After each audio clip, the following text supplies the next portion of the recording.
Saudara, video seorang ibu dan anaknya yang masih berusia 5 tahun di sel tahanan Kejaksaan Negeri Makassar, Sulawesi Selatan menuai kecaman publik.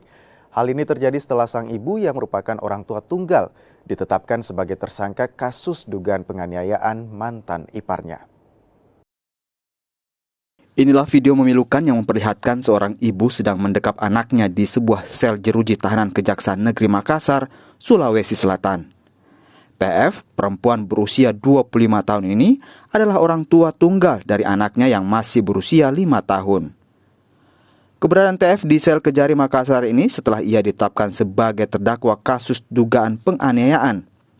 Sebelumnya, TF dilaporkan atas kasus penganiayaan pasal 351 KUHP oleh mantan iparnya setelah terlibat cekcok hingga sentuhan fisik pada Oktober 2023 lalu. Keberadaan TF dan anaknya di dalam sel selama 2 jam memunculkan keributan antara petugas Kejari Makassar dan pendamping hukum TF. Usai insiden keributan itu terjadi, permohonan agar penahanan TF ditangguhkan pun dikabulkan, hingga TF pun dapat dibebaskan. Dengan tanpa ada beban, tanpa ada rasa iba melihat kondisi anak itu yang masih berpakaian sekolah di sel bersama ibunya dalam ruangan jeruji. Nah, di situ yang membuat kami miris, di situ yang membuat kami kecewa dengan aparat penegak hukum ini. Seperti itu. Apakah tadi juga sudah dapat rekomendasi dari PPA? Iya, ini.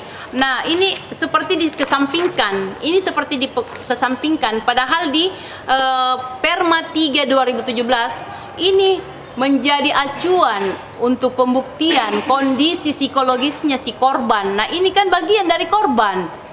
Usai viral, Kejaksaan Negeri Makassar pun akhirnya angkat suara. Menurut Kejari Makassar, muncul kesalahpahaman yang memunculkan keributan. Selain itu, pihak Kejaksaan juga menyebut tersangka TF lah yang meminta untuk dipertemukan oleh anaknya, meski sempat ditolak pihak penjaga. Kami sangat menyayangkan kemudian ada pihak-pihak yang menarasikan bahwa Kejari Makassar ikut menahan anak dari tersangka T tersebut. Karena fakta yang ada adalah kami menangani perkara tersebut dengan disertai rasa kemanusiaan. Karena pada faktanya kami memperlakukan tersangka T bersama anaknya dengan penuh rasa kemanusiaan, di mana kami sempat membelikan makanan, bahkan kami sempat memberikan es krim untuk anak tersangka T tersebut. Bersama ini juga kami sampaikan bahwa kami akan tetap profesional dalam penanganan perkara tersebut.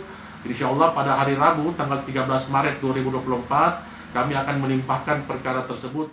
Video anak dan ibunya yang mendekam di penjara ini menuai kecaman.